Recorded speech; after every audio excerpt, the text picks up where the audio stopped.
दोस्तों प्रोजेक्ट 75 आई जिसके तहत भारत काफी सालों से 6 डीजल इलेक्ट्रिक सबमरीन खरीदना चाहता है, उसमें अब स्पेन की एंट्री के बाद एक नया मोड़ देखने को मिला। दरअसल लेटेस्ट रिपोर्ट के मुताबिक स्पेन ने भारत को इन सबमरीन के लिए सबसे कम कीमत ऑफर की है और भारत को टेक्नोलॉजी देने का भी वादा किया है।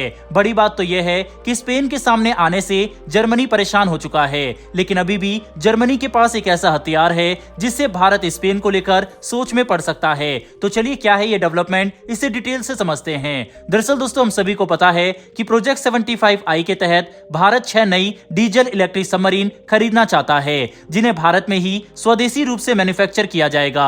इन सबमरीन के इस्तेमाल से हम अपने फ्लीट में मौजूद पुराने पनडुब्बियों को रिप्लेस तो करेंगे ही, साथ ही एक नया मजबूत बेड़ा भी बनाना चाहते हैं जो हिंद महासागर में भारत के इन्फ्लुएंस को बनाए रखने के लिए जरूरी होगा। लेकिन इन सबमरीन में ऐसा क्या खास होने वाला है, चलिए समझते हैं। बता दें कि प्रोजेक्ट 75 आई के तहत जो भी सबमरीन भारत बनाएगा वह भले ही न्यूक्लियर सबमरीन ना हो, लेकिन इनके अंदर AIP यानी एयर इंडिपेंडेंट प्रोपल्सन सिस्टम मौजूद होने वाला है। यह एक ऐसा सिस्टम है जिसके इस्तेमाल से कोई भी डीजल इलेक्ट्रिक सबमरीन पानी के अंदर 20 से लेकर 25 दिन ज्यादा तक रह सकती है। यानी अगर कोई आम डीजल इलेक्ट्रिक सबमरीन 50 दिन तक एक बार में पानी के अंदर रह सकती है, तो एयर इंडिपेंडेंट प्रोपल्सन सिस्टम के साथ वही सबमरीन 70 से भी ज्यादा दिनों तक लगातार डिप्लॉयड रह सकती है, जो काफी बड़ा एडवांटेज है। ऐसे में इन सबमरीन को खरीदने के लिए भारत 43,000 करोड़ या लगभग $6 बिलियन का बजट लेकर आगे बढ़ रहा था, पर जर्मनी के ऑफर को काउंटर करते हुए स्पेन ने पूरा ही खेल पलट दिया।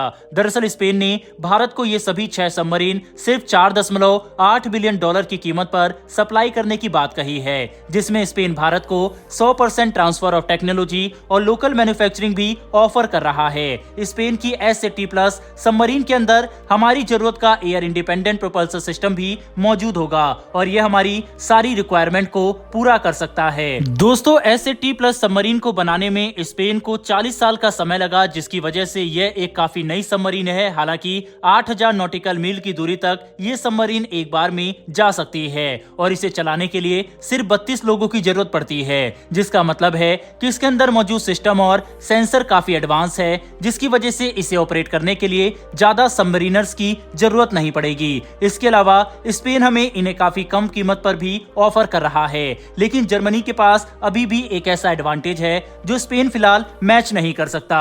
वहीं पर अब आप सोच रहे होंगे कि अगर स्पेन हमें कम कीमत पर और हमारे सभी शर्तों को मानते हुए ये सबमरीन ऑफर कर रहा है, तो S80+ सबमरीन को खरीदने में भारत को इतना सोचने की जरूरत ही क्या है। तो दोस्तों बात यह है कि जर्मनी के पास मौजूद टाइप 214 सबमरीन भी कमजोर नहीं है और उस सबमरीन के पास जो सबसे बड़ा एडवांटेज है वह है अनुभव। दरअसल ये सबमरीन आज से कई सालों पहले कमीशन कर ली गई थी और दुनिया में कई सारे देश टाइप 214 सबमरीन का इस्तेमाल करते हैं। यहाँ तक कि इसके एक वर्जन का इस्तेमाल जर्मनी की नौसेना खुद भी करती है। वहीं अब आप समझ रहे होंगे कि जर्मनी का भारत को $5.2 बिलियन की कीमत पर यह सबमरीन ऑफर करना भी भारत के लिए डिबेट का मुद्दा क्यों बना हुआ है। अक्सर किसी डिफेंस टेंडर में जो देश हमें सबसे अच्छी क्वालिटी के साथ कम कीमत पर इक्विपमेंट ऑफर करता है, हम उसी के साथ डील कर लेते हैं। लेकिन यहाँ पर मामला थोड़ा सा अलग है, क्योंकि ये 6 सबमरीन भारत के लिए काफी ज्यादा महत्व रखती है और हम ऐसी डील बार बार नहीं कर सकते।